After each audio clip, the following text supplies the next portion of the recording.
کہ ان کو بتا دو اگر یہ اپنی جانوں پر ظلم کر بیٹھے تو میرے حبیب جاؤ کا تیرے پاس آ جائیں، فاستغفر اللہ، پھر اللہ سے معافی مانگیں،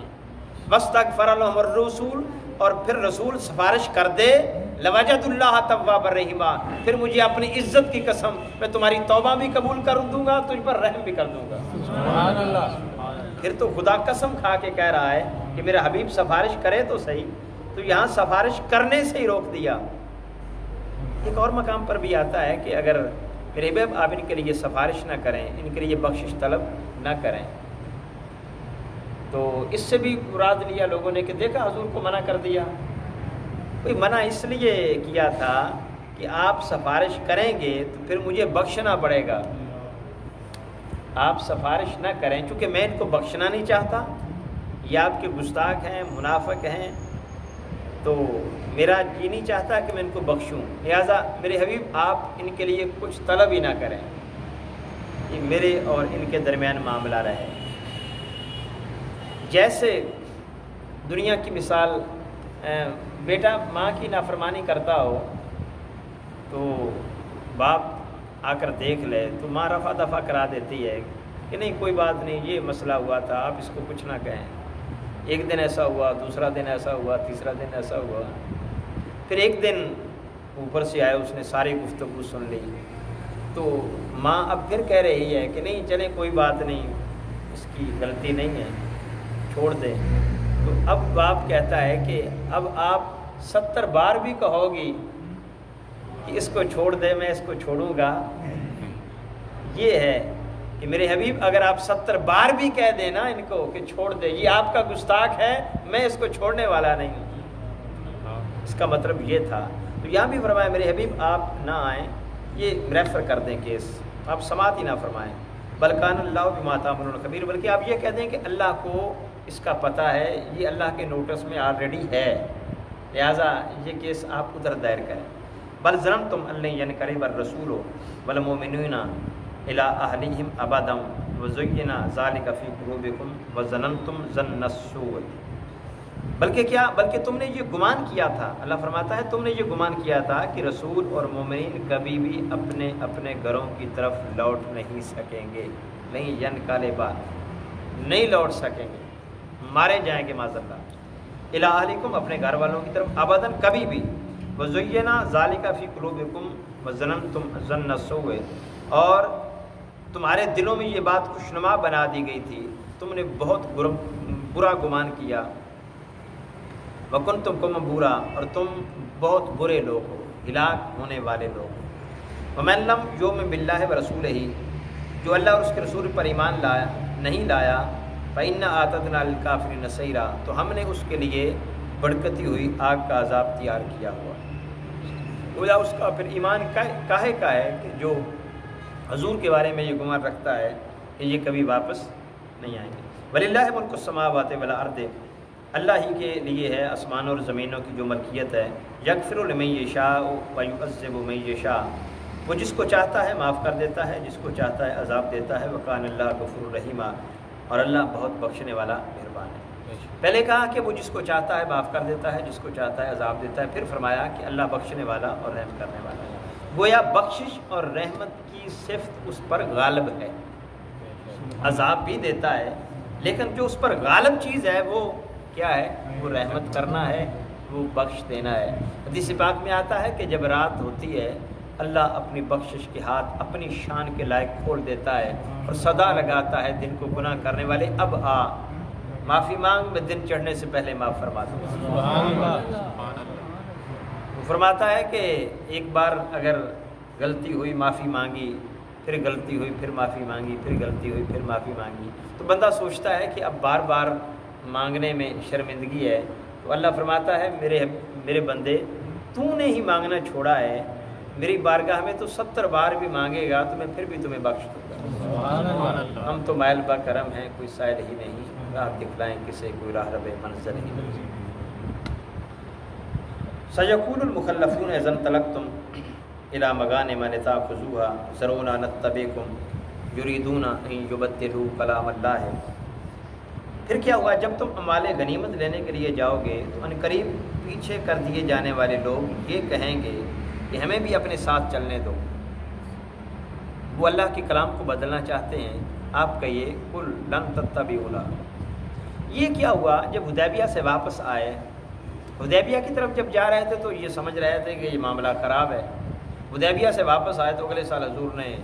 خیبر کا رخ کر لیا، اور خیبر میں بہت زیادہ مال غنیمت کی توقع تھی، اور یقین تھا ان کو کہ یہ یہود پر غالب آئیں گے، اور یہود بڑے سرمایہ دار لوگ ہیں، یہ آج بھی ہیں تب بھی تھے، سرمایہ دار لوگ ہیں، بہت زیادہ مال غنیمت آئے گا۔ ان کو اندازہ تھا کہ اب یہ جنگ جو ہے نا، مشرکین مکہ تو آئیں گے نہیں، اب معاہدہ ہو چکا ان کے ساتھ، تو یہ بیچارے کیا ان کے ساتھ۔ اب یہ اسرائیل والے بھی امریکہ کی شاہ پر آنکھیں نکالتے ہیں، جب امریکہ سے معاہدہ ہو جائے کہ آپ نے ان سے نہیں کرنا حکمت عملی، تو پھر اسرائیل نے کیا کرنا ہے؟ تب آقا علیہ الصلوۃ والسلام کی حکمت عملی دیکھیے کہ آپ نے مشرکین مکہ سے معاہدہ کر لیا تھا، اور پھر کہا کہ اب خیبر والوں اور یہودیوں کی خبر لیتے ہیں۔ اب مشرکین مکہ جن کے سب سے بڑے اتحادی تھے، ان پر تو بین ہو چکا تھا کہ وہ ان کی مدد نہیں کریں گے۔ یہ تھی اصل بات جس کی وجہ سے آقا کہہ رہے تھے کہ یہ معاہدہ ہمارے حق میں ہے، لوگوں کی سمجھ میں نہیں آتا تھا۔ جنگ تو یہودیوں کے ساتھ بھی تھی، یہ بھی دشمن تھے، وہ بھی دشمن تھے، ایک سے معاہدہ ہو گیا اس کو تو ایک سائڈ پہ کر دیا، اب دوسرے سے دیکھتے ہیں، ان سے تو معاہدہ نہیں ہوا نا۔ پھر آقا علیہ الصلوۃ والسلام نے یہی کیا، خیبر والوں پر چڑھائی کی، خیبر کو فتح کر لیا۔ مشرکین یہ جو منافقین تھے ان کو تھا کہ اب یہاں بھی ہمیں ساتھ لے جائیں، یہ کہہ رہے ہیں کہ حضور اب ہمیں بھی ساتھ لے جائیں۔ قل میرے حبیب ان کو کہہ دو لن تتبعونا، آپ ہمارے ساتھ نہیں جا سکتے۔ کذالکم قال اللہ من قبل، اللہ نے اس طرح پہلے فرما دیا ہے، پھر عنقریب وہ کہیں گے کہ تم ہم سے حسد کرتے ہو۔ فرمایا قال بل کانوا لا یفقہون الا قلیلا، بلکہ وہ لوگ بہت کم سمجھتے، حسد نہیں ہے، وہ سمجھتے کم ہیں۔ قل للمخلفین من الاعراب ستدعون الی قوم اولی باس شدید تقاتلونہم او یسلمون، ہاں ایسا کرتے ہیں، ان عرابیوں سے کہو کہ عنقریب ہم ایک بہت بڑی جنگ لڑنے جا رہے ہیں۔ یہ غزوہ تبوک کی طرف اشارہ ہے یا جنگ یمامہ کی طرف اشارہ ہے، وہ عیسائیوں